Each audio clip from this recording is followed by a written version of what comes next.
US President Donald Trump's tax bill has been thrown into the spotlight just one day before his first presidential debate. There are reports the billionaire hasn't paid income tax for 10 of the last 15 years. I don't mind releasing. I'm under a routine audit, and it'll be released. And as soon as the audit's finished, it'll be released. In 2016, then candidate Donald Trump faced intense scrutiny for not releasing his tax returns to the public. Flash forward to 2020, with the November election just weeks away, President Trump is again dealing with concerns about his finances.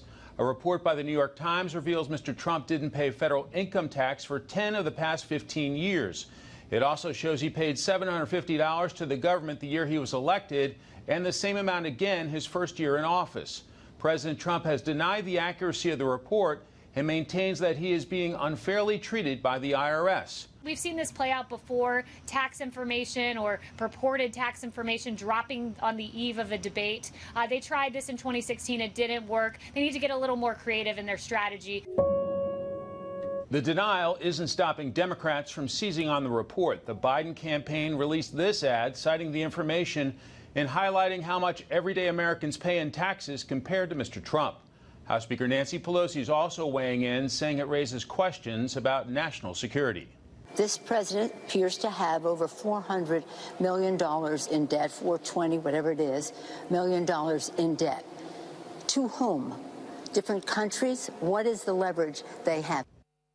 For more on how the upcoming presidential debate could shape the course of this election, I'm joined live now by Kim Hoggard from the US Studies Centre. Kim, we are expecting so many people to get their votes in early this year and by mail. So how much of an agenda setter will this debate be?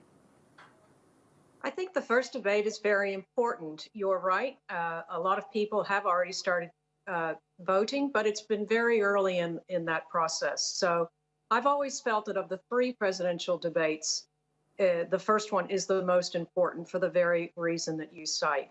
The next debate after tomorrow's is not for 2 weeks. Quite a few people will have voted by then.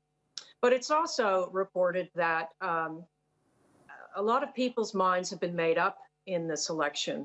So while I think there's going to be huge interest in tomorrow's debate, there's going to be a small pool of people that are actually targeted by the candidates, you know, in terms of winning over their vote. I think minds are pretty much made up, and it's really just going to come down to seeing how the two of them interact together, because this is the first time that they will be facing off together in this debate, in this campaign season.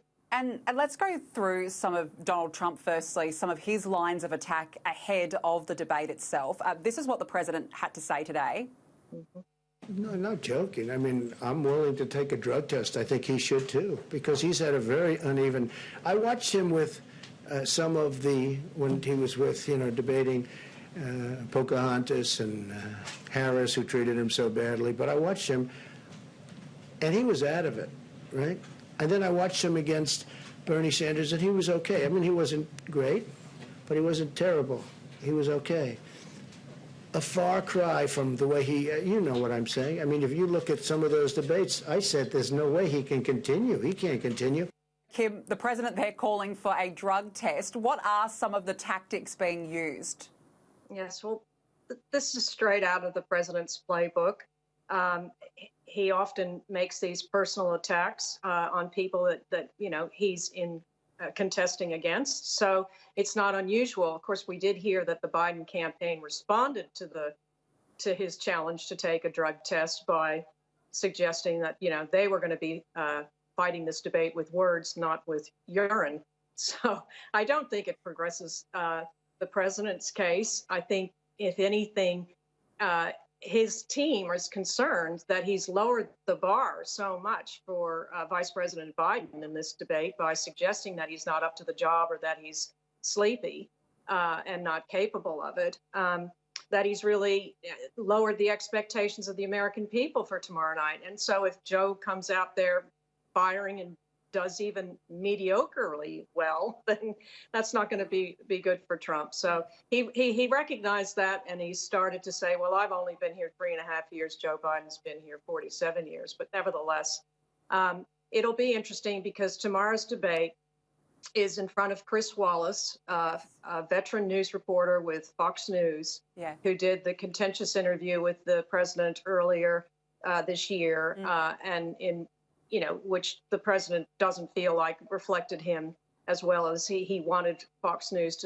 to reflect him in that interview. So he doesn't feel like he has a friend, and he'll be in front of a limited audience, only 60 or 70 people because of the coronavirus and the health regulations. And so it won't be that, I don't think he'll get the feedback that he's used to getting at his rally sites. Just on that, Kim, we know that in the past as well, during the debates with Hillary Clinton years ago, Donald Trump was really sharp as attack. So it's almost like Joe Biden could be going into this. Do you think as an underdog, because he hasn't necessarily been on the debate stage just yet? I think they would like to see themselves as the underdog, and certainly they are. They're up against an incumbent president. It's very difficult to beat an incumbent president, no matter what the circumstances. But of course, he certainly has in his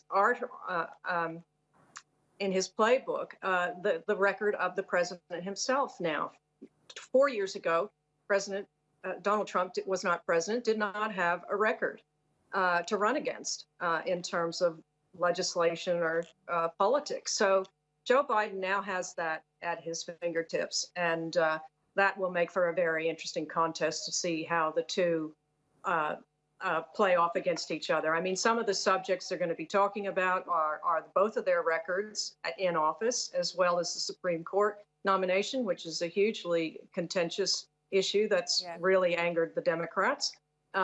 The pandemic, of course, and the effect on the economy, and the race issues around racial injustice and violence in the cities. But interestingly, the additional topic, which as an American I'm pretty surprised to hear in a debate, is integrity around the U.S. elections, and that is a new topic and a uniquely 2020 topic. A must-watch. One day to go. Kim Hoggard, appreciate your analysis. Thank you.